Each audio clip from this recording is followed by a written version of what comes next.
Majlis Agama Islam dan Adat Istiadat Melayu Selangor ditubuhkan pada tahun 1952 di bawah Seksyen 5 Enakmen Pentadbiran Undang-Undang Islam 1952 yang kemudiannya ditukarkan kepada satu pertubuhan perpadanan berdasarkan kepada Seksyen 5/1 Enakmen Pentadbiran Agama Islam Negeri Selangor 2003 dengan nama Majlis Agama Islam Selangor, MAIS. Pada 1 Mac 2005, pentadbiran bahagian pengurusan Baitul Mal BPB telah dipindahkan dari Jabatan Agama Islam Selangor iaitu JAIS ke MAIS sepenuhnya. MAIS terus memperkukuhkan iltizam untuk memartabatkan syiar Islam di bumi merah kuning ini selaras dengan arus kemodenan.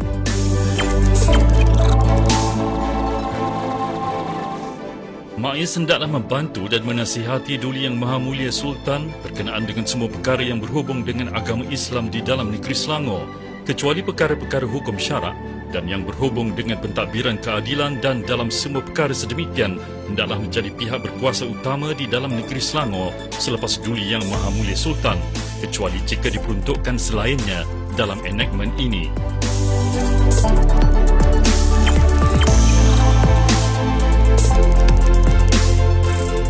Di bawah Seksyen 7/1 Enakmen Pentadbiran Agama Islam Negeri Selangor 2003 adalah menjadi kewajipan majlis untuk menggalak, mendorong, membantu dan mengusahakan kemajuan dan kesejahteraan ekonomi dan sosial orang Islam di dalam negeri Selangor selaras dengan hukum syarak.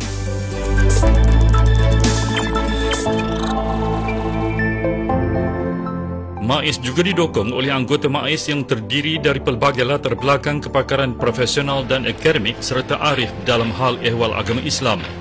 Duli Yang Maha Mulia Sultan Selangor mempunyai kuasa mutlak untuk melantik ahli MAIS di bawah Seksyen 11/2 Enakmen Pentadbiran Agama Islam Negeri Selangor.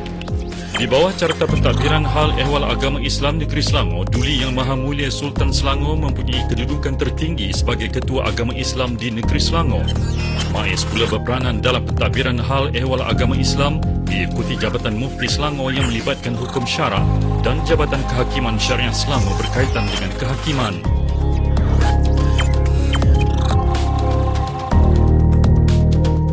Bagi mengukuhkan kewajipannya, MAIS telah menetapkan visi, misi dan teras. MAIS juga telah berjaya membangunkan pelan strategik MAIS 5 tahun merangkumi semua jabatan hal ehwal Islam, agensi dan anak syarikat.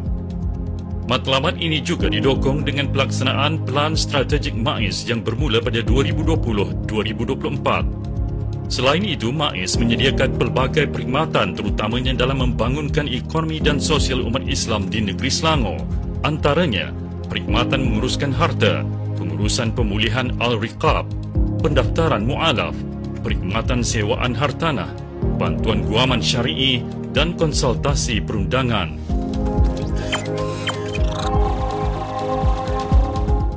Dalam menguruskan perancangan harta umat Islam bagi memastikan ianya berlandaskan hukum syarak, Baitul Mal MAIS menyediakan perkhidmatan pengurusan wasiat, hibah, pengamanahan, terimaan wang tidak patuh syariah, wang orang berhutang, harta luqatah, bayaran fidyah dan kafarah, serta membekalkan hikmat nasihat pengurusan harta pusaka dan faraid. Selain itu, Baitul Mal MAIS turut menjalankan urusan kelulusan membuat pungutan khairat atau kutipan derma dalam negeri Selangor. MAIS turut memainkan peranan dan tanggungjawab dalam menguruskan pendaftaran pengislaman mana-mana individu yang memeluk agama Islam di negeri Selangor. MAIS menyediakan sebanyak 39 pusat pengislaman bagi memudahkan urusan pendaftaran ini. MAIS menggalas tanggungjawab membantu membimbing asnaf al-riqab supaya mereka kembali bertaubat dan menjadi mukmin yang diredai Allah Subhanahu Wa Taala. Sebagai usaha tersebut, MAIS menjalankan peranan dalam menguruskan pemulihan asnaf al-riqab, terutamanya bagi membebaskan mereka yang terbelenggu dengan masalah sosial dan akidah. Bagi memastikan usaha pemulihan ini dilaksanakan dengan jayanya, MAIS mempunyai 3 buah rumah pemulihan majlis, iaitu Pusat Pelindungan Wanita Baitul Ihsan, Pusat Pemurnian Akidah Baitul Iman dan Pusat Pemulihan Baitul Islah MAIS dan AADK. MAIS juga mempunyai 25 buah rumah pemulihan riqab yang menggunakan modul pemulihan yang diiktiraf. Modul pemulihan MAIS ini telah mendapat pelbagai reaksi positif dan perhatian Majlis Agama Islam negeri-negeri bagi melaksanakan proses pemulihan di negeri masing-masing. MAIS juga ada menawarkan penyewaan aset dan hartanah milik MAIS kepada mana-mana pihak yang berminat untuk memajukan perniagaan dan ekonomi, khususnya di negeri Selangor. Antara yang ditawarkan untuk sewaan seperti tanah, rumah kediaman, premis perniagaan dan ruang pejabat milik MAIS. Bagi membantu masyarakat dalam khidmat guaman dan konsultasi, MAIS juga menyediakan perkhidmatan guaman syar'i dan konsultasi perundangan, terutamanya kepada mereka yang tidak berkemampuan secara percuma. Antara perkhidmatan yang ditawarkan adalah bantuan guaman syar'i umum dan mu'alaf, serta pelaksanaan dan penguatkuasaan perintah nafkah anak. Perkhidmatan konsultasi perundangan sivil dan syariah melalui platform dalam talian juga disediakan oleh Peguam Bela, Peguam Cara dan Peguam Syar'i yang bekerjasama dengan MAIS.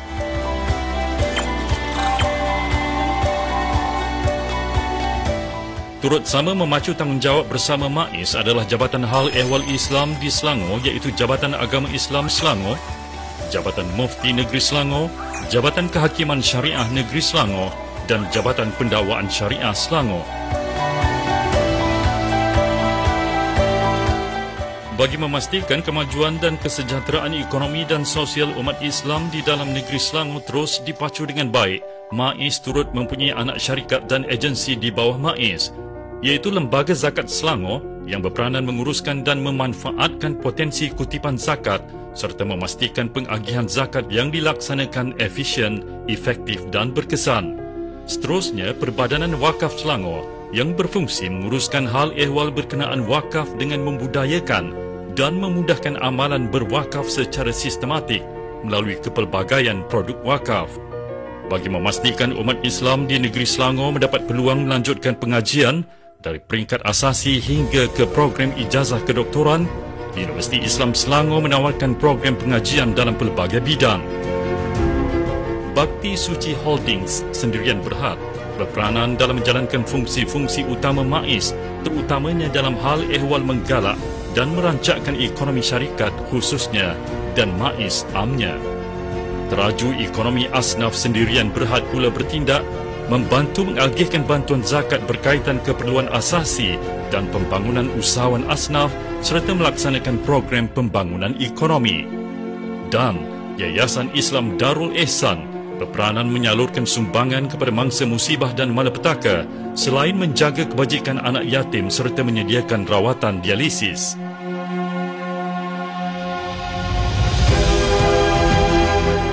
Bagi memastikan hal ehwal Islam khususnya di Selangor terus dipacu dengan cemerlang dan mencapai objektif yang telah disasarkan, masyarakat disarankan agar menjadikan MAIS, Jabatan bagi Hal Ehwal Islam Selangor serta agensi dan anak syarikat MAIS sebagai rujukan utama dalam setiap perkara berkaitan hal ehwal Islam.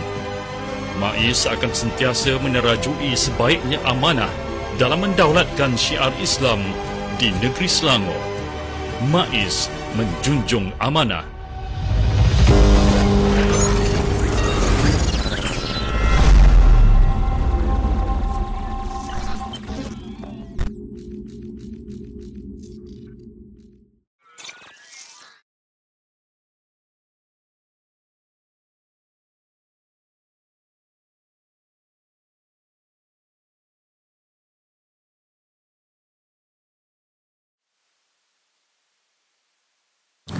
Assalamualaikum warahmatullahi wabarakatuh.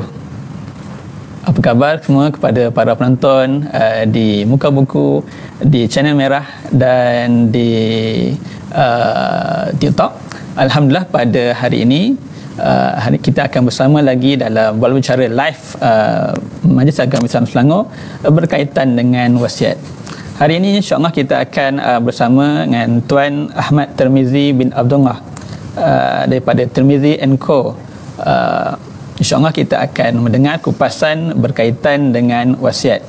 Alhamdulillah sempena bulan musim haji pada tahun ini, insyaAllah pihak MAIS selama tempoh musim haji ini mengadakan kempen berwasiat bersama MAIS dengan harga yang penuh cukup rahmah dan istimewa daripada 300 kepada 200 untuk pendaftaran wasiat. Ini bagi memudahkan umat Islam di negeri Selangor khususnya dan negeri lain insya-Allah yang ingin berwasiat bersama Majlis Agama Islam Selangor.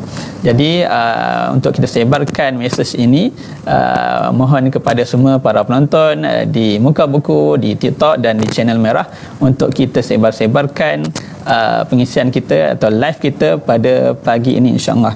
Saya Ustaz Izham Ismail, Ketua Zon Baitul Mal Gombak dan Hulu Selangor, mengalu-alukan kehadiran semua dan sama-samalah kita di TikTok tu kita tap like dan kita share juga di Muka Buku. Mudah-mudahan perkongsian daripada Tuan Ahmad Tirmizi bin Abdullah pada pagi ini berkaitan dengan wasiat dapat kita sebar-sebarkan insya-Allah.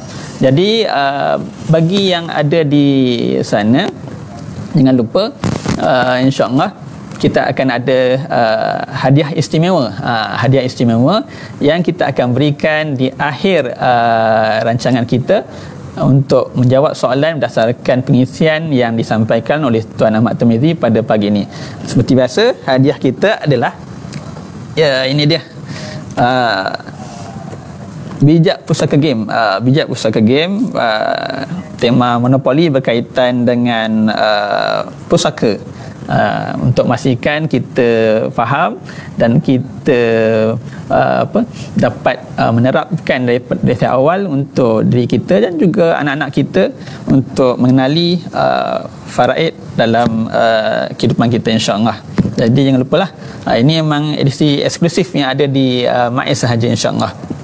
Jadi seperti mana yang kita tahu sebentar tadi, insya-Allah penerangan hari ini berkaitan dengan wasiat yang mesti biasa orang akan bertanya tentang wasiat. Jadi tanpa membuang masa, di sebelah saya adalah Tuan Ahmad Tirmizi, yang mana ramai follower dia. Tuan, apa khabar? Assalamualaikum. Waalaikumsalam warahmatullahi. Habislah raya kita. Ya, raya. Raya kita dah habis dah. Tapi open house ada lagi. Okey, Tuan Ahmad Tirmizi bin Abdullah merupakan pemilik kepada Tirmizi & Co, syarikat guaman yang beroperasi di Desa Melawati, Kuala Lumpur. Jadi mereka yang ingin mendapatkan khidmat guaman sama ada syariah ataupun sivil, boleh berhubungan Tuan Ahmad Tirmizi bin Abdullah di Desa Melawati, ya Tuan. Ya, betul. Dan juga kalau jika ada yang ingin panggil Tuan untuk bagi penangan in-house training tentang pewarisan dan sebagainya, juga boleh berhubungan Tuan Ahmad Tirmizi bin Abdullah melalui solusi perwarisan insya-Allah. Jadi Tuan, kita terus kepada perbincangan kita. Biasa orang bertanya, biasa orang keliru. Biasa kami di pejabat agama pun orang faham wasiat tu nak bagi harta terus. Kadang dia tertukar dengan hibah.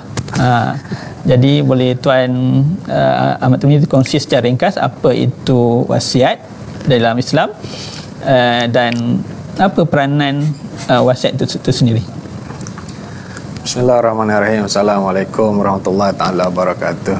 Terima kasih saya ucapkan kepada MAIS memberi peluang kepada saya untuk bersiaran pada hari ini, dan kita dalam bulan kempen wasiat untuk Dhuyufur Rahman, untuk sahabat-sahabat kita yang menunaikan fardu haji pada tahun ini. Dan kadang-kadang bila nak pergi haji ni dia teringat dia teringat macam-macam, so adalah sedikit perancangan. So hari ni kita fokus kepada wasiat sebenarnya, dan macam Ustaz kata, dia masyarakat kadang-kadang dia sebut wasiat, dia masuk dia hibah. Kadang-kadang dia sebut hibah tapi maksud dia wasiat.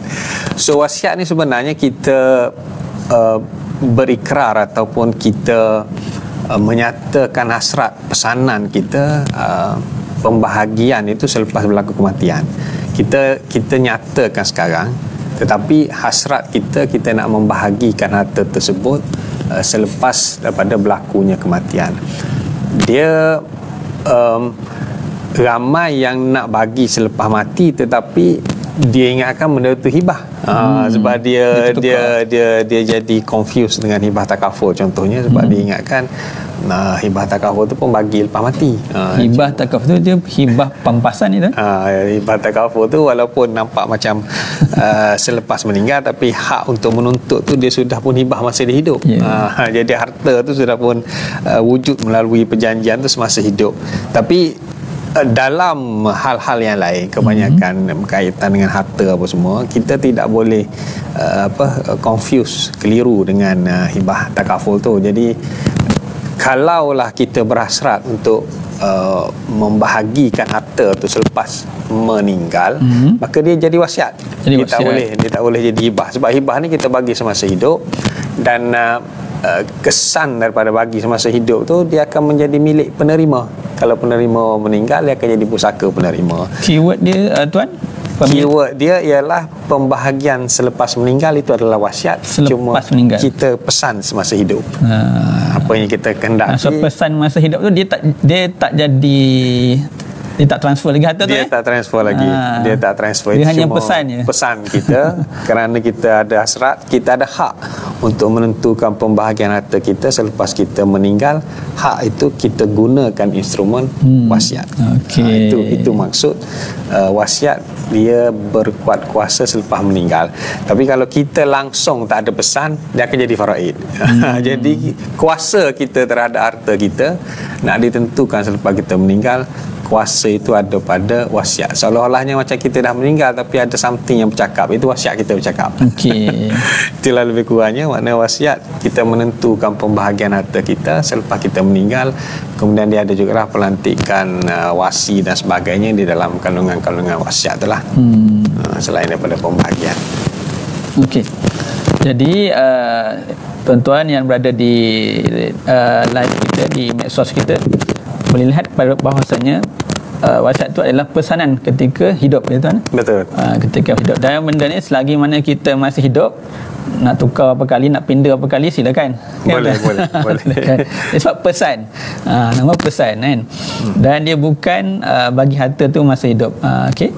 Jadi seterusnya tuan, dari segi dia punya had kuasa dia, ataupun di mana dia punya ruang lingkup kuasa untuk orang tu berwasiat, apa dia punya do and don'ts lah.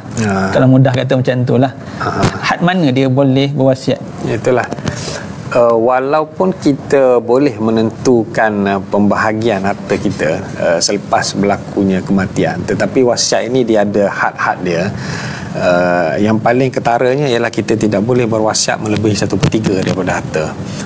Tidak boleh lebih? Tidak boleh lebih daripada 1/3 daripada harta. Daripada keseluruhan harta? Daripada harta yang selepas ditolak daripada hutang. Selepas tolak hutang. Selepas tolak daripada jenazah, tolak hutang, yang bersih tu dikira 1/3. Macam tu. Sebab kalaulah kita lebih daripada 1/3, dia akan menjejaskan waris. Menjejaskan waris faraid. Dan 1/3 ni memang jelas berdasarkan hadis Sa'ad bin Abi Waqqas. Apabila Sa'ad bin Abi Waqqas sakit, dia nak mewasiatkan seluruh harta dia sebenarnya kepada muslimin dan muslimat. Kerana saat dia sudah pemberi hibah kepada anak perempuan dia, jadi yang lain tu nak bagi semualah, tetapi masih lagi baginda Nabi sallallahu alaihi wasallam mengatakan kena ada had dia. Kemudian separuh pun tak boleh. Dan sekali 1/3 barulah baginda Nabi sallallahu alaihi wasallam mengiyakan 1/3, dan 1/3 sudah pun banyak. Thuluth kathir kan, 1/3 sudah pun banyak.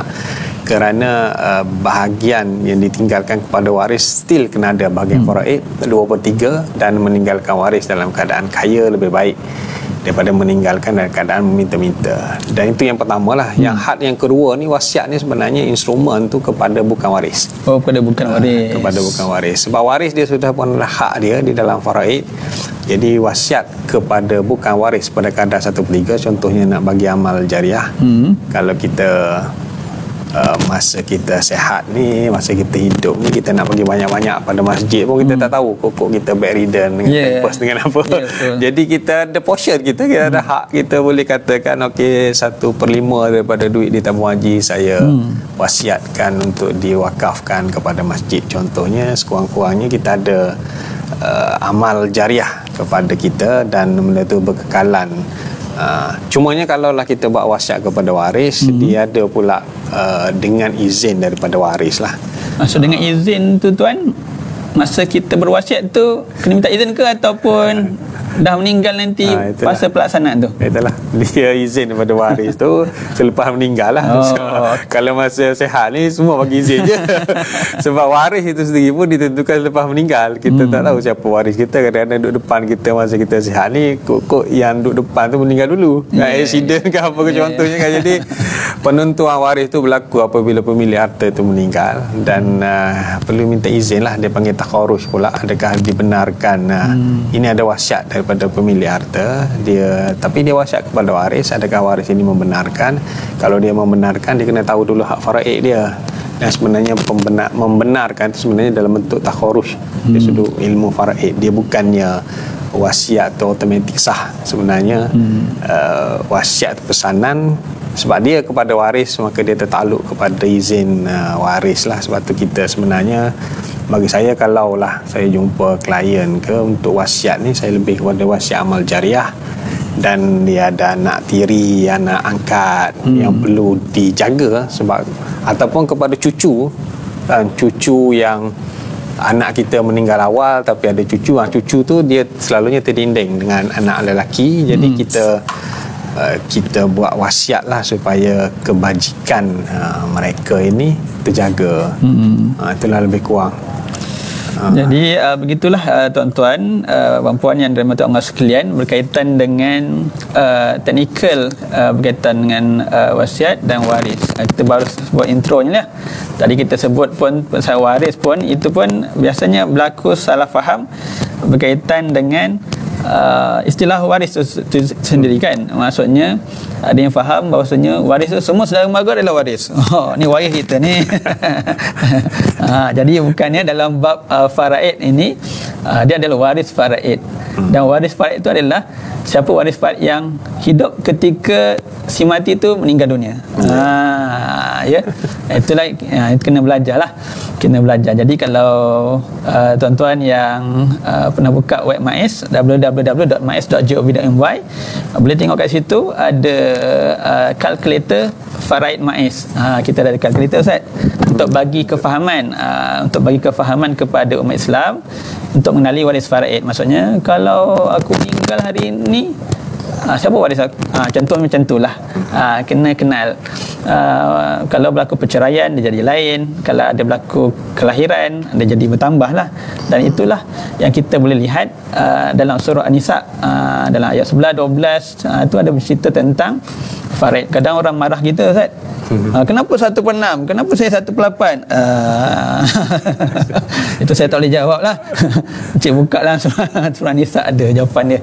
Okey, jadi kita raikan kita punya penonton-penonton kita di muka buku. Kat situ saya lihat ada Tuan Haji Abdul Wahab.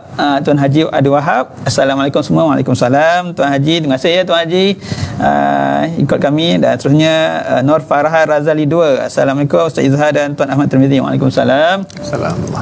Zaili Oli, Assalamualaikum Ustaz. Waalaikumsalam. Tuan Kamarul Zaman Muhammad Ranib, menarik tajuk ni. Okey. Terima kasih. Ni saya kenal ni daripada College Community ya. Tuan Kamarul Zaman Muhammad Ranib daripada College Community. Terima kasih warga College Community yang terutama hadir menonton. Jadi minta terus like dan sebarkan, dan di TikTok live boleh terus tap untuk kita sebarkan. Mudah-mudahan ada kat situ sumbangan kita dalam kita menyampaikan dakwah berkaitan dengan kefahaman Islam kita, khususnya dalam bab wasiat. Okey Ustaz, berkaitan dengan tadi bila kita sebut wasiat tadi,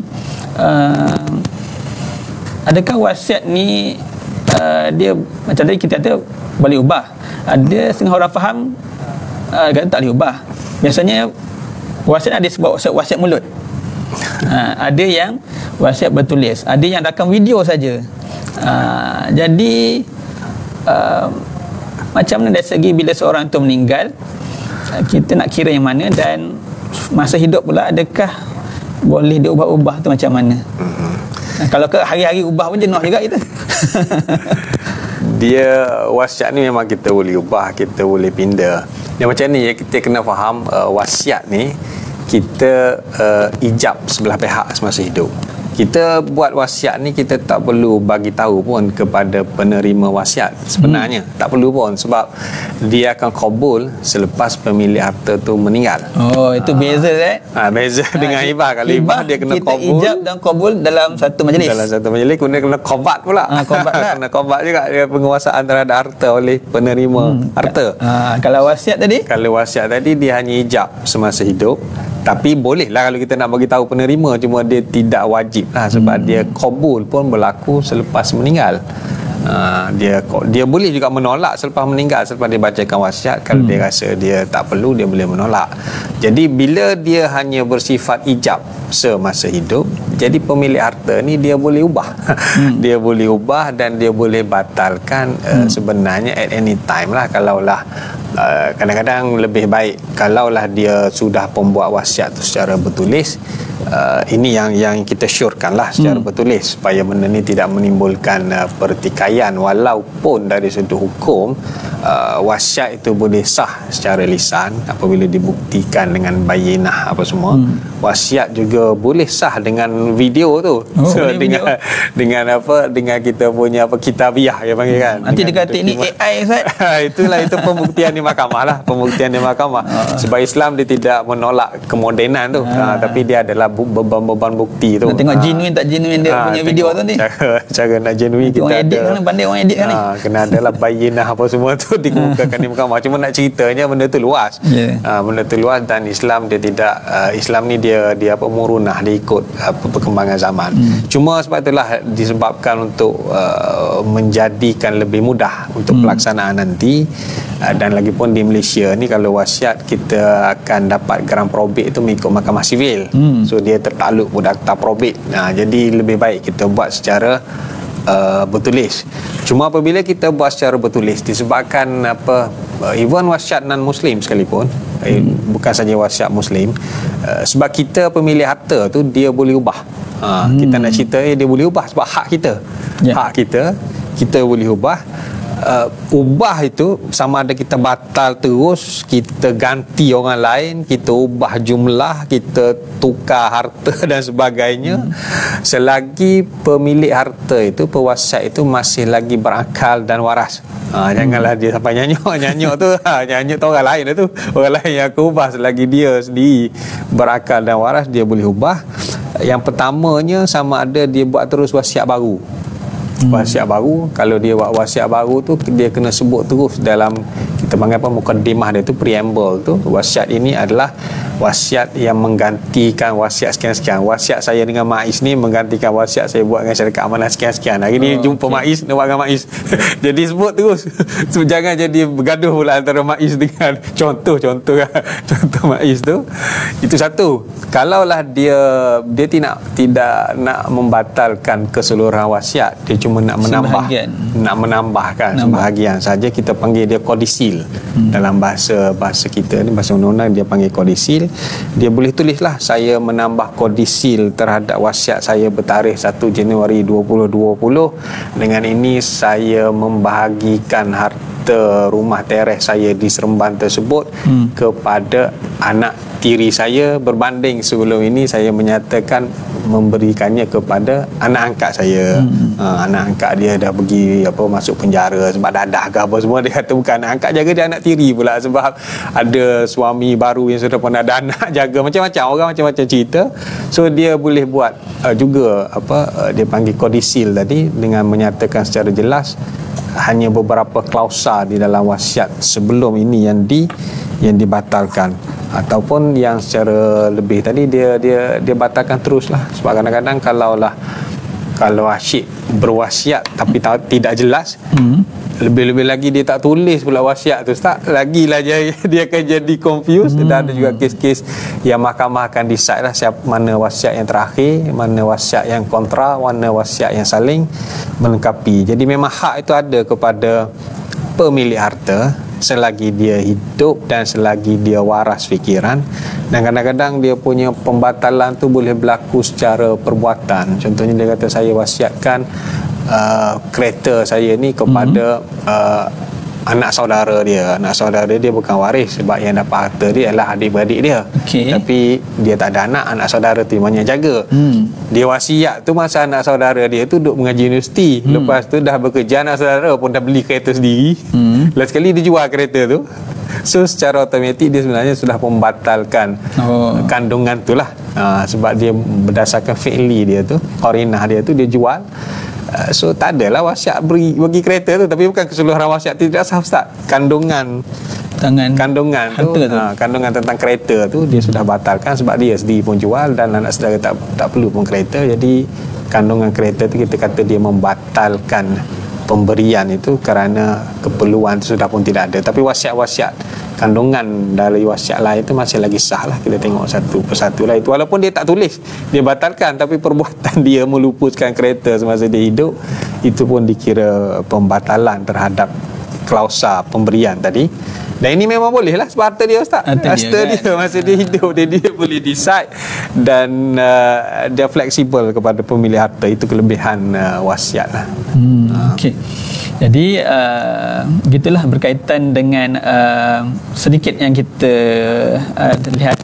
Dia wasiat ni, cerita wasiat ni dia kita akan dia dalam lagi. Dia dalam jurang marina Filipina.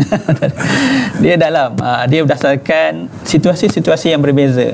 Yang penting kita kena ada ilmu dan kita bertanyalah, sebab situasi setiap orang tak sama, ya tuan.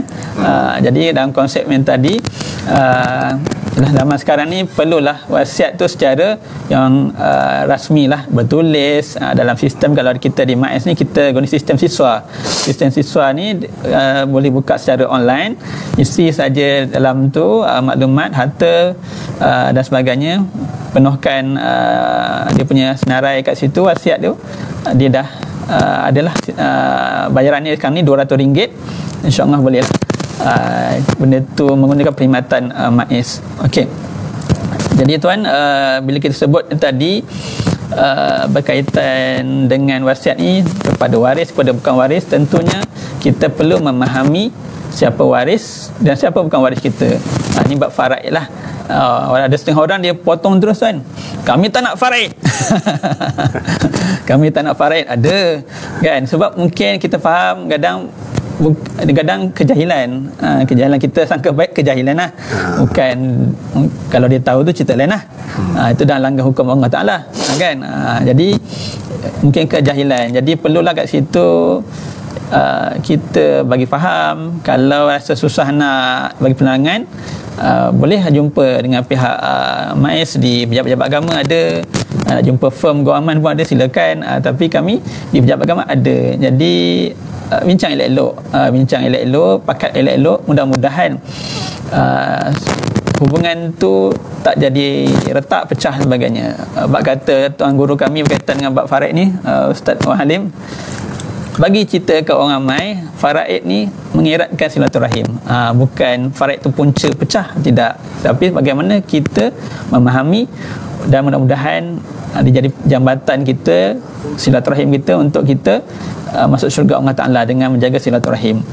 Okey, saya raikan para penonton kita di TikTok Live, Tuan Yusnor Izzah Muhammad Yu, terima kasih kerana join. Terusnya Tuan Oli dan Tuan Haidin sebagainya di TikTok Live. Boleh tap-tap di kita punya di TikTok untuk bagi sebarkan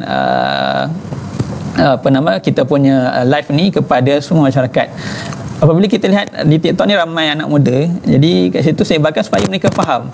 Bolehlah mereka buat konten yang memahamkan masyarakat, khususnya umat Islam, tentang bab faraid. Dan disebarkan lagi kempen kita punya kempen wasiat Duyufur Rahman bermula daripada 19 April hingga kepada 30 Mei dengan promosi RM200 untuk pendaftaran wasiat, insya-Allah. Jadi tuan, seterusnya berkaitan dengan ada orang dia ada harta tapi dia kata ialah kita tak tahu bila kita meninggal. Itu pun satu lagi rahsia daripada Allah Ta'ala. Kita tak tahu bila kita meninggal.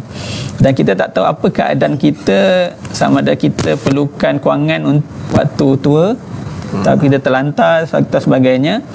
Jadi orang tu berniat harta tu nak bagi selepas meninggal.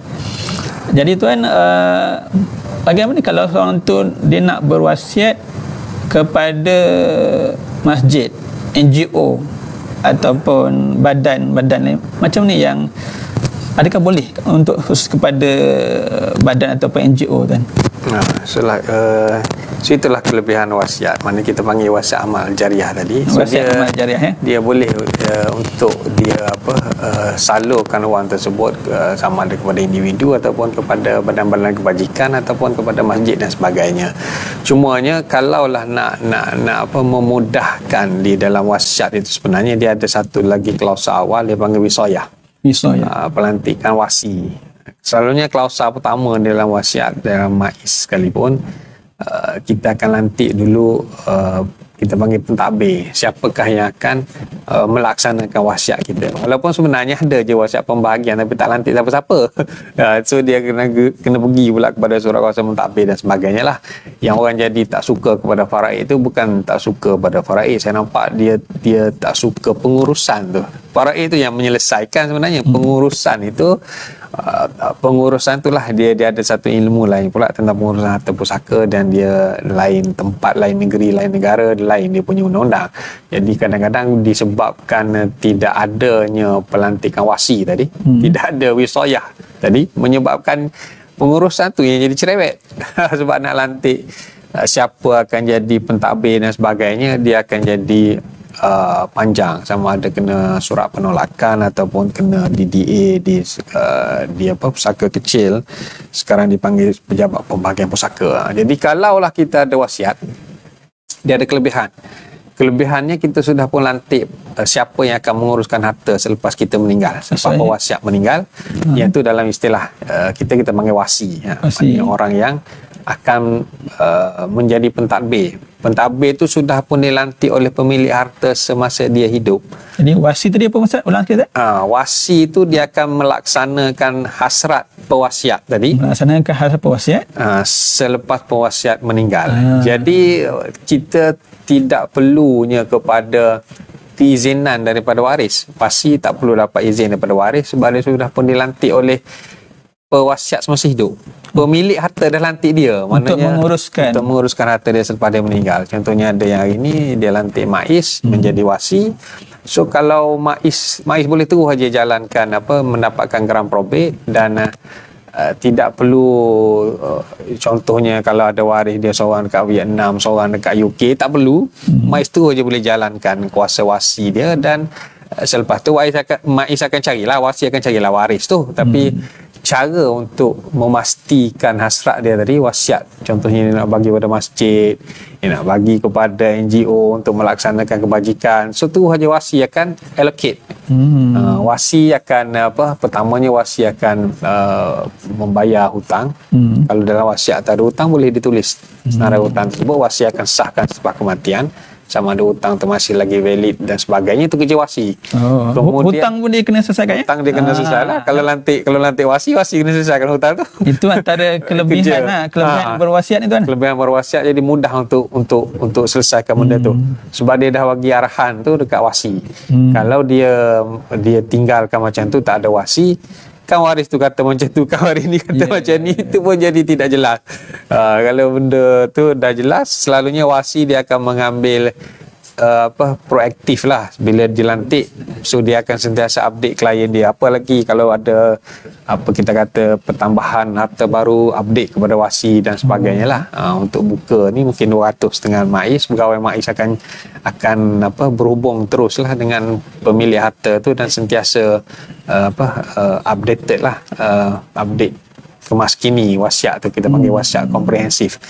Jadi bila dah ada wasi tadi, dia boleh terus je menjalankan kerja-kerja dia tadi, dan pelaksanaan kepada yang dia kata dia nak bagi amal jariah apa semua tu tidak lebih 1/3 bersih selepas dia tolak hutang tadi. Lepas habis tolak hutang, habis semua tu tengok ada balance tu, barulah dia kira 1/3. 1/3 daripada balance tu. Daripada balance lah. Kalau ada tuntutan atas pencarian apa semua, kena selesai atas pencarian dululah.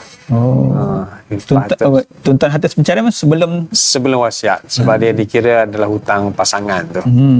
Lepas tu kena ada wasi lah, sebab wasi tu lebih berpengetahuan, lebih mahir berbanding dengan membiarkan begitu sahaja. Ia jadi lambat lah. Jadi lambat nak pilih pentadbir, dan kita pun tak pasti yang nak mentadbir harta kita tu mempunyai kemahiran sebagaimana yang wasi yang kita lantik. Wasi ni dia sudah pun ada mana well trained lah, berpengalaman dan sebagainya lah, MAIS ke apa, syarat amanah dan sebagainya lah.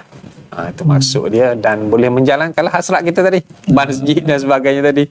Jadi terlaksana benda tu, lebih selamat. Dipesan ke anak tak tentu lagi apakah tu sampai kat masjid lagi. Tak tentu lagi, sebab dia akan jadi banyak pertikaian kadang-kadang.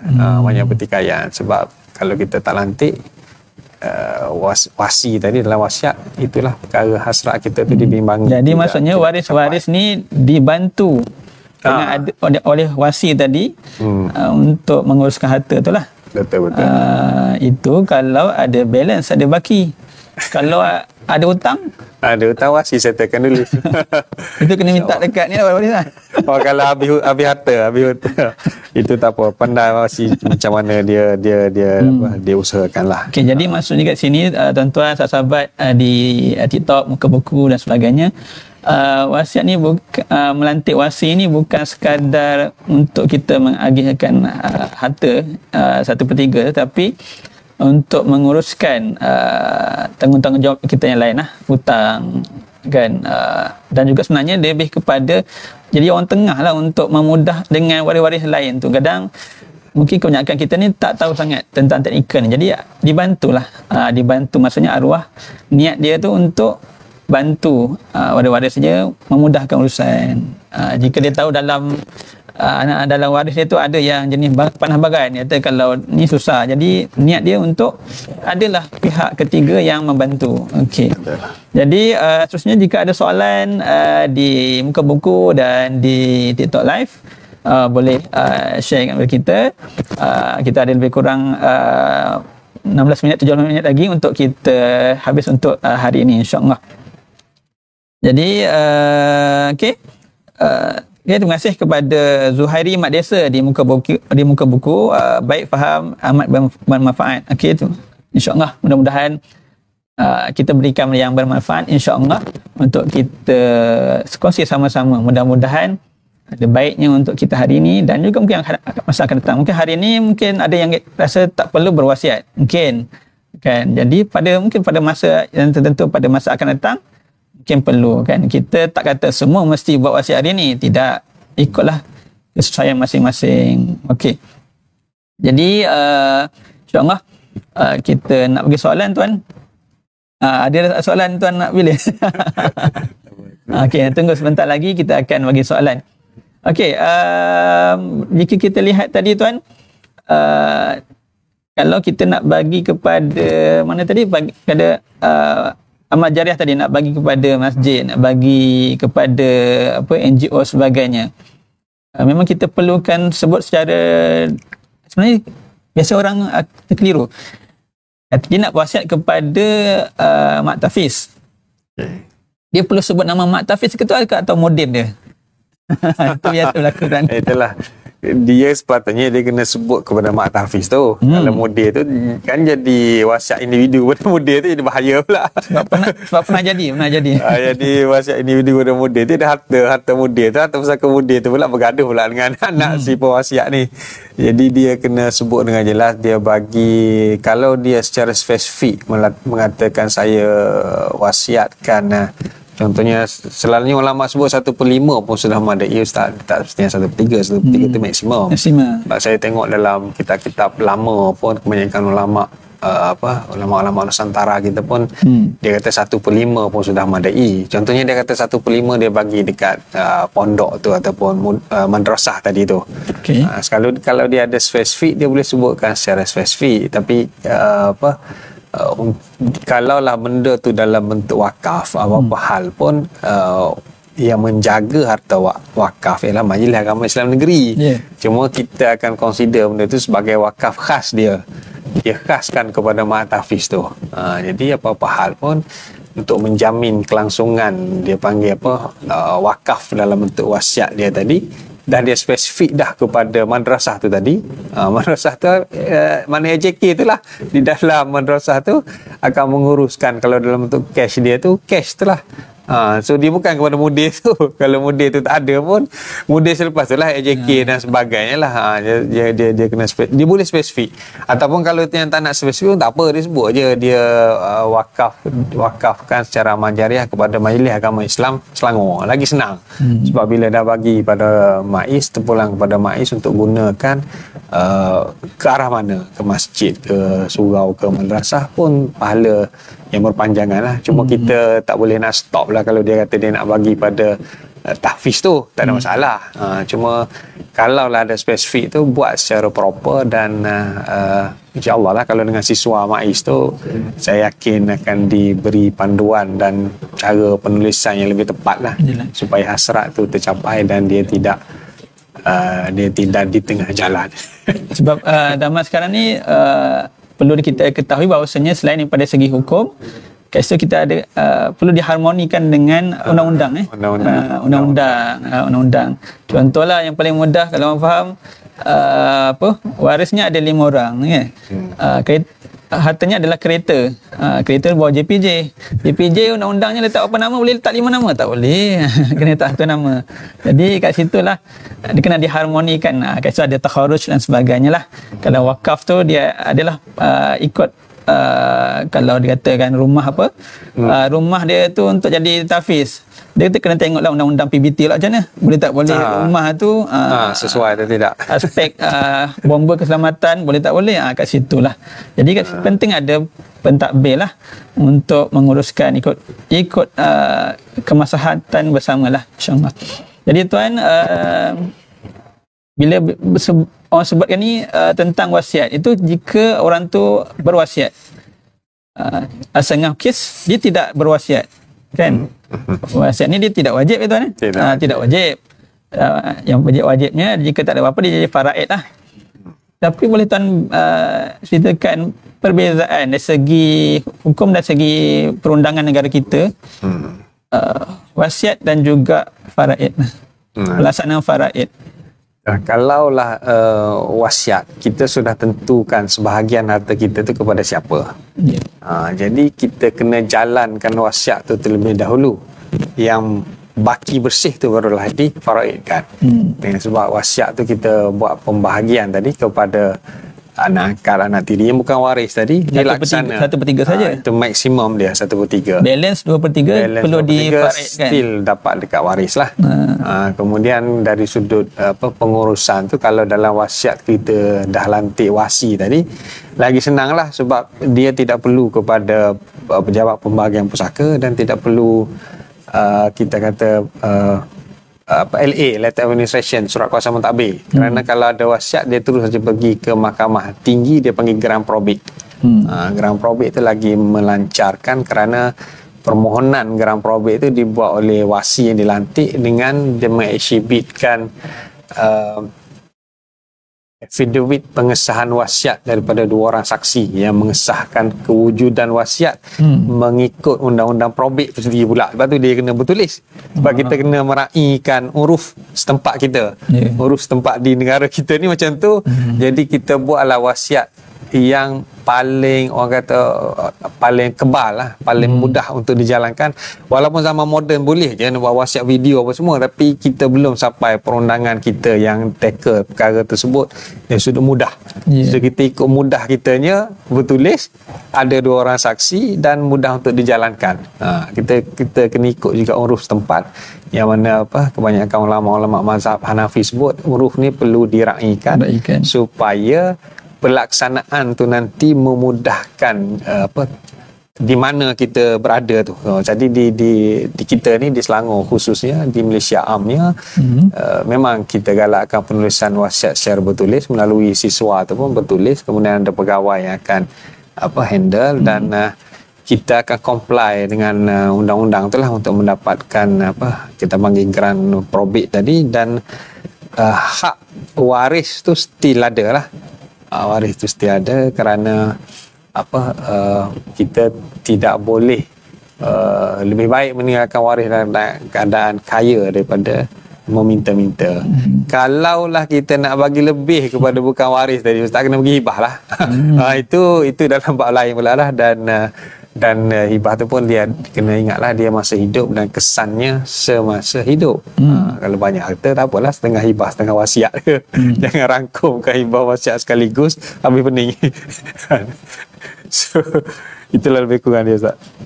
Okey, jadi kat situ sahabat-sahabat yang dihormati sekalian, bagaimana kita melihat cantiknya Islam ini, indahnya Islam ni, setiap aspek tu ada dia punya jalan dia, ada kaedah dia yang ditetapkan oleh Allah Subhanahu Wa Taala berbanding dengan agama-agama yang lain. Itu cantiknya Islam. Kami yang berada berkaitan dengan bidang faraid ni, ya tuan, bila orang datang bertanya ni, nak ada cantiknya Islam, ada kaedah dia.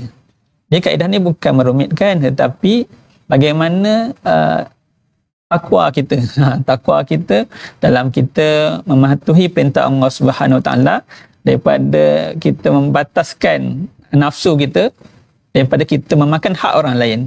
Itu kena hati-hati kan, bukan sekadar memakan hak orang lain, tetapi bagaimana kita ni warak kita, tawaduk kita, untuk kita memastikan benda itu hak kita atau bukan. Itu cantiknya Islam ni, dia tidak kita menzalimi diri kita dan menzalimi orang lain dengan kita makan harta orang lain lah. Kalau anak yatim lagilah kita kena jaga dengan kita termakan. Kalau kat rumah kita ada orang keluarga kita meninggal, cek betul-betul dalam rumah tu betul ke semua dalam rumah tu barang arwah, kod ada bank pinjam ke, kan, tak habis pulang lagi kan, dan sebagainya.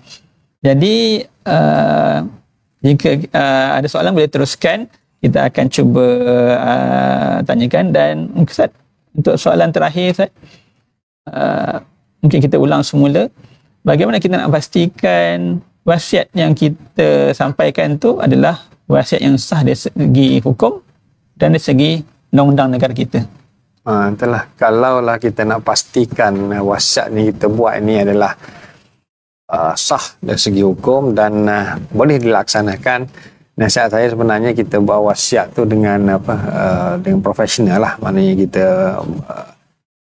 jumpa, kita buat dengan MAIS contohnya kan, kita jumpa peguam ataupun syarikat amanah, supaya kalau kita buat sendiri tu dibimbangi, dia tak cukup siapa saksinya, dia tak cukup kadang-kadang tulis pembahagian tapi tak lantik pentadbir, tak lantik wasi. Jadi dia pergi, dia panggil surat kuasa mentadbir terlampau wasiat dia panggil. So ada teknikal yang perlu dibuat yang agak susah juga, sebab kena ada penolakan pentadbiran oleh waris. Ada juga yang mula-mula kadang-kadang ni buat wasiat, kita lantik aja wasi terlebih dahulu. Yang mana kita cakap dekat wasi tu, tak apa hari ni nak pergi buat haji ni kita lantik wasi dulu. Nanti balik, nanti kita akan update. Dia panggil, kita akan update wasiat kita, pembahagian pula dan sebagainya. Kita nak bagi kat siapa. Tapi kalau yang mudah tu boleh je tu kita sebut. Contohnya 1/5 daripada tabung haji saya ni, saya wasiatkan kepada wasi saya supaya bagi kepada masjid di tempat saya tinggal contohnya. Tapi kalau kita nak update, kita boleh update tadi, macam kita boleh pindah dan sebagainya. Yang pentingnya apabila kita sudah lantik wasi yang profesional seperti MAIS ni, insya-Allah dia akan menempatilah, dia kita buat secara bertulis, dia ada saksinya, dan kita pastikan yang diberikan dalam bentuk wasiat tadi tidak lebih daripada 1/3. Tapi ada juga ustaz dia bagi rumah flat dia dekat Bangsa. Dia ingatkan within 1/3, rupanya flat dekat Bangsa tu naik LRT. Itu lebih mahal daripada rumah dia kat kampung. Jadi itu pun kena sentiasa update lah dari segi market value dan sebagainya. Kalau berlaku macam ni tuan? Kalau berlaku macam dah meninggal lebih. Tengok rumah tu lebih ya. Dia nak bagi kat anak angkat dia. Anak angkat dia duduk situ. Kalau lebih 1/3 dan kalau waris dia yang waris tidak membenarkan, dia sah pada sekadar 1/3 lah. So selalunya wasi akan jual lah. Sebab anak angkat tak boleh duduk dekat rumah flat tu dah lebih 1/3. Flat lebih mahal daripada rumah kat kampung. Flat di Bangsa mau 200,000 300,000 boleh dekat-dekat kan. Kalau lebih macam tu, sebab dia hanya sah pada kadar 1/3, wasi kena jual. Bagi saya dia nilai yang cash tu bagi kepada yang dia wasiat tadi, contohnya anak angkat dia tadi, dan baki tu hak waris. Kita tak menafikan faraid tu. Melainkan kalau waris tu setuju nak bagi rumah, tapi kena bagi duit kat dia. Itu kalau rundingan kalau lah penerima tadi dia membayar lah. Maknanya sama juga macam kita jual dekat itulah juga. Maknanya kita nilaikan harta tu dah terlebih kan. Dah terlebih. Sebab tu lah kadang-kadang yang buat wasiat ni pun dia kena update jugalah. Up to date dia punya tu, dia kena tengok mahal rumah aku yang aku bagi kat sana rupanya. Kan lebih mahal daripada kat sini. Sebab nilaian 1/3 tu betul-betul dikira selepas meninggal lah. Selepas meninggal, dia bukan masa kita hidup. Itu supaya adil kepada waris faraid. Kita tidak menafikan waris faraid kan. Okay. Jadi tuan, di muka buku kita ada satu soalan daripada saudara Tuah. Ustaz, kalau orang tu pesan secara cakap atau lisan, kita sebagai waris ni nak laksanakan ke, atau kita kena tanya waris lain? Ustaz, kalau orang tu pesan secara macam arwah lah, arwah cakap masa hidup dia cakap sekian. Jadi kita ni waris ni, kita nak ikut ke kena tanya waris lain? Maksud ini dia main cakap lisan je. Wasiat secara lisan ni bagi saya kita kena dapatkan konsen daripada waris lain, sebab wasiat itu tidak pernah disahkan. Sebab dia hanya lisan kan. Lisan tu lebih-lebih lagi kalaulah kita seorang yang dengar, lagilah kita bimbang kod kita jalankan tanpa pengesahan itu, walaupun kita dengar daripada si mati. Tetapi sebab dia tidak buat secara kita kata perundangan yang yang ketahui kebal tadi, walaupun wasiat tu sebenarnya sah. Wasiat tu sebenarnya sah lah sebab dia pesan, tetapi kerana dia ada risiko ataupun kebarangkalian dipertikaikan oleh waris. Jadi untuk mendapatkan kita tanya waris dulu setuju ke tak. Kalau waris setuju, so settle lah, sebab benda tu sudah pun takharus oleh waris. Tapi maksud waris tu kena bertanya dengan waris lain lah. Bertanya waris lain. Itu kalau ada lisan tu kan. Lisan, sebab lisan tu susah untuk kita buktikan tu. Di muka buku ni lagi ada satu soalan yang kita hampir sama. Adakah Nur Farha, adakah wasiat kalau dia buat secara rasmi, adakah waris lain boleh mempertikaikan wasi? Contoh buat dengan MAIS. 1/3 ni nak bagi dekat rumah anak yatim sekian-sekian. Anak-anak tak setuju. Tak boleh, kami nak semua. Itulah. Katakan semua anak dia semua lelaki. Langsung tak nak bagi kepada... Adakah dia boleh cabar, ataupun kalau nak cabar kat mana? Boleh cabar atau tidak? Dia sebenarnya kalau nak cabar semua benda boleh cabar. Cuma nak katanya kalaulah sudah penlantik wasi mengikut peruntukan undang-undang yang betul tadi, secara asasnya benda tu sudah sah. Bila sah, maknanya waris dia tidak ada hak untuk menentukan 1/3 harta si mati. Sebab 1/3 harta si mati hak dia. Hak dia dah lantik wasi dan dia dah tentukan nak bagi dekat kebajikan dia tadilah. So kalaulah waris nak mencabar 1/3 tu, kalau dia cabar pun pada pandangan saya tidak sah. Maknanya akan diputuskan sebagai cabaran tersebut tidak sah, sebab hak waris adalah 2/3 yang ada dekat situ. Jadi hak kita pemilik harta, kita ada hak terhadap 1/3 harta kita, dan kita nak amal jariah kita dan sebagainya. Kalaulah sudah pun melantik MAIS sebagai wasi, dia tak setuju, dia nak lantik anak sulung lah, kalau anak sulung ni datuk ke apa ke, biar anak sulung ni yang takbir. Still kalau maiz tidak melepaskan dia punya hak tu, tak boleh. Dia kena bawa lah ke mahkamah untuk membuktikan wasiat tu tidak sah dan sebagainya, dan selalunya susah lah. Kalau lah selalunya maiz ataupun yang saya handle, selalunya dia tidak akan melepaskan lah, sebab dia kata pemilik harta sudah pun melantik saya semasa hidup, saya kena jalankan lah. Walaupun Ustaz, kalau wasiat itu dia kata 1/3 itu, dia tak tentukan mana-mana item harta. Mana situasi berkaitan? Umum saja daripada keseluruhan. Sedangkan dia ada rumah, dia ada duit kat bank sebagainya. Bagaimana? Itulah itu kita boleh rondeng dengan waris lah. Yang penting nilaian tadilah. Nilaian dalam bentuk badal dia tu digantikan. Jika ada berlaku pertikaian, dia nak benda yang sama, value yang tinggi. Apa hal pun nilaian apa yang diwasiatkan tu still kena bagi. Sebab itu adalah hasrat si mati. Sebab tu saya kata pewasiat tadi pun dia kena profesional juga. Jangan sebut umur je tu, susah pula nak laksanakan. Sebab tu dia kena tentukan terus. Dia tengok hartanahnya, mesti nak tengok hartanah yang value tinggi. Dia kena tentukan terus lah kalau dalam bentuk cash. Sebab tu saya kata tadi contohnya 1/5 daripada dalam tabung haji. Dia tidak sebut keseluruhan. Keseluruhan tu jadi susah. Agak umum ya? Agak umum. Kalau dia ada banyak tanah, tak ada cash, lebih baik dia tentukan harta mana yang secara logik dianya dalam within 1/3 tadilah. Contohnya hanya tadi contoh je, dia kata rumah flat dia kat Bangsa, ingatkan murah. Itu kalau lah berlaku, tapi selalunya bila dia dah decide, dia tahu mana harta dia yang dalam within 1/3 dia tu untuk dia wakafkan amal jariah dia tu. Okey Ustaz, kita raikan soalan terakhir di muka buku. Ni bolehlah Ustaz terangkan secara ringkas. Ustaz, daripada Nas-M, Ustaz, macam mana nak tentukan harta sepencarian secara ringkas? Nak tentukan harta sepencarian ni sebenarnya ke mana tuan?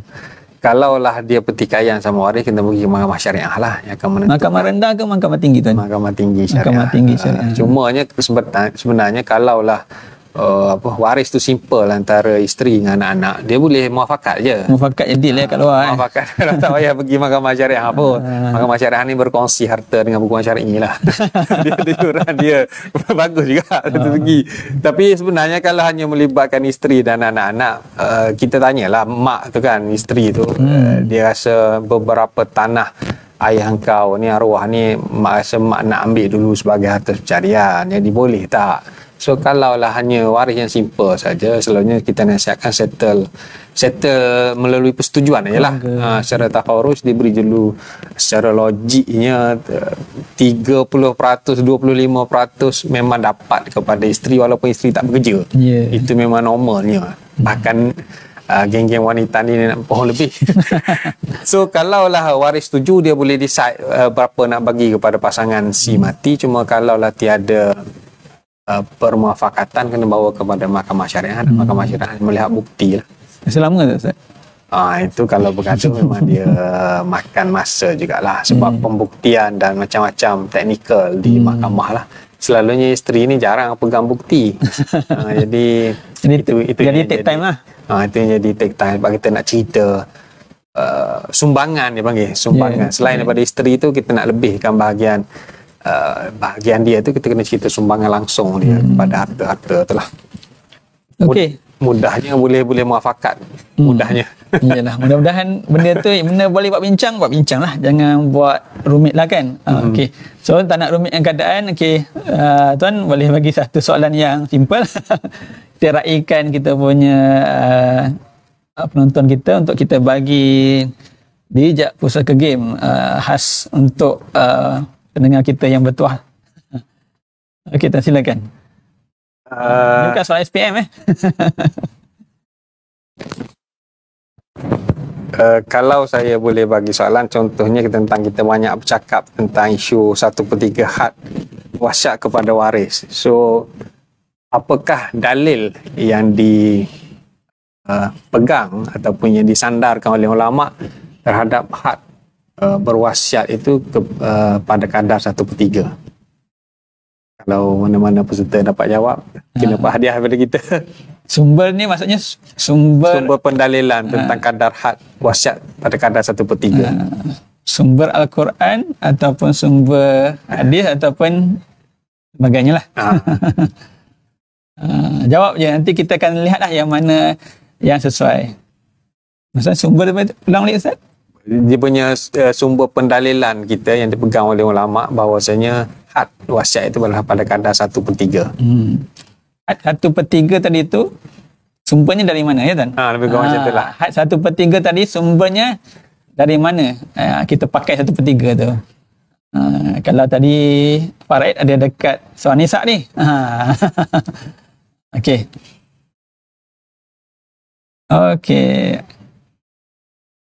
Kita tunggu jawapan. Okey, sementara tu ada satu soalan di sini Tuan. Ada banyak soalan kan nampaknya. Tuan, macam mana pula nak buat faraid sekiranya harta yang nak difaraid masih tak settle lagi geran-geran strata sebab masalah-masalah pemaju dan PBT yang telah bertahun-tahun masih belum selesai. Ini teknikal ni. Ini teknikal. Selalunya kita akan lantik pentadbir lah. Pentadbir yang akan uruskan perkara tersebut. Sebab itulah pentadbir itu kena orang yang berkemahiran terhadap perkara-perkara hartanah tadi. Kalau dia tak lantik wasi, pada waris lah. Waris akan dia panggil melalui surat kuasa mentadbir. Anak tu kena dapatkan surat kuasa dulu daripada pejabat saka. Dan mentadbir tu yang akan berurusan dengan ni, dengan dengan pemaju, dengan PBT, pemaju bankrupt dan sebagainya. Kalau panjang-panjang lah. Kalau panjang-panjang lah. Selalunya kena nanti peguam jugalah. Peguam yang akan bekerjasama dengan pentadbir tadi. Peguam lah. Dia kena ada peguam jugalah. Di belakang tu lah. Kalau hari-hari dia pergi sana, dia tak buat kerja lain lah. Itulah kalaulah dia tak lantik wasi, selalunya akan jadi peguam luar lah dan akan jadi banyak kos. Kalau dia lantik wasi, wasi tu tiada kemahiran perundangan tentang tanah. Wasi dah ada panel peguam dan selalunya lebih menjimatkan duit dia lah, duit harta pusaka tu. Sebab panel tu dia lebih murah bayarannya. Panel kepada MAIS lebih murah lah berbanding dengan waris lantik peguam swasta. Jadi itulah salah satu kelebihan berwasiat. Maksudnya adalah pihak iaitu wasi lah. Kalau MAIS lah. Pegawai MAIS lah yang pergi turun naik tu macam tu lah. Dia membantu. Jadi orang kata wasiat ni tak kuat dan sebagainya, dia sebenarnya dia memudahkan sebab kita ni tak tahu macam mana keadaan kita. Seterusnya.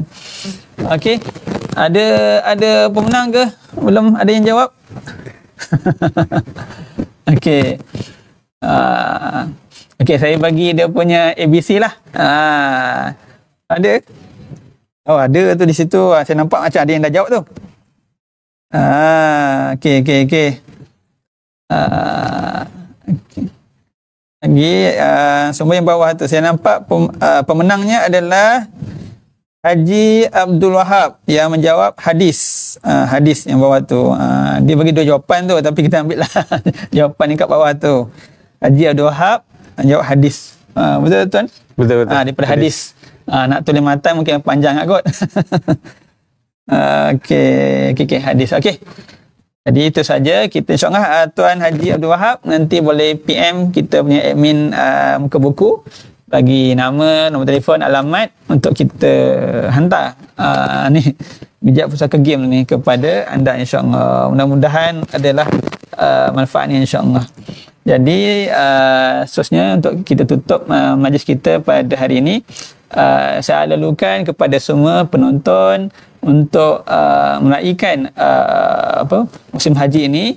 Mungkin ada yang hantar ibu ayah pergi haji kan. Mungkin pagi tadi ada KT05 pagi tadi KT05 subuh tadi. Dia akan sampai dia akan pergi Madinah dulu.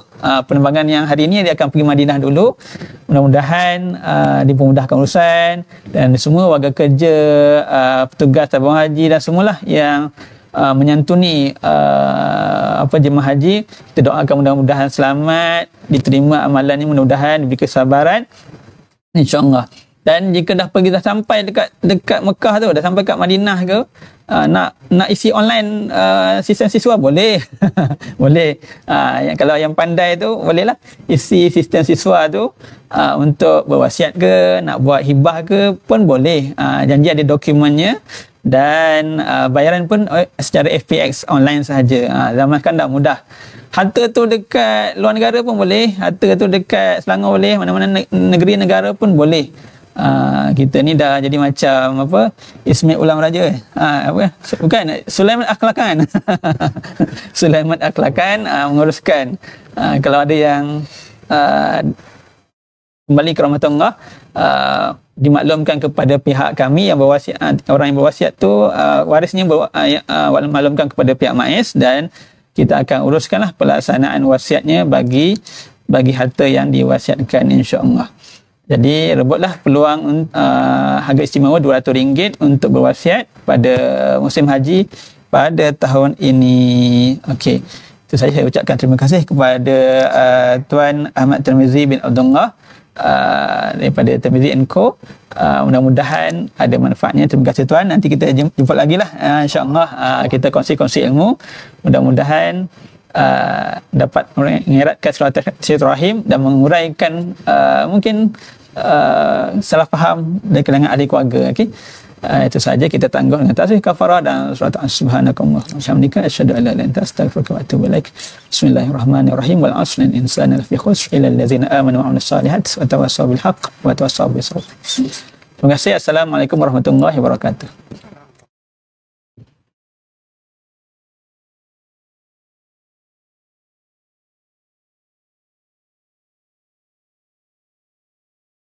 Anda perlukan bantuan, Majlis Agama Islam Selangor, MAIS, ada untuk membantu anda. MAIS menyediakan pelbagai perkhidmatan, iaitu pengurusan harta pusaka, wasiat, hibah, fidyah, sewaan hartanah dan premis, pendaftaran mu'allaf, waman syar'i, pemulihan riqab, dan banyak lagi. Layari www.mais.gov.my. MAIS sentiasa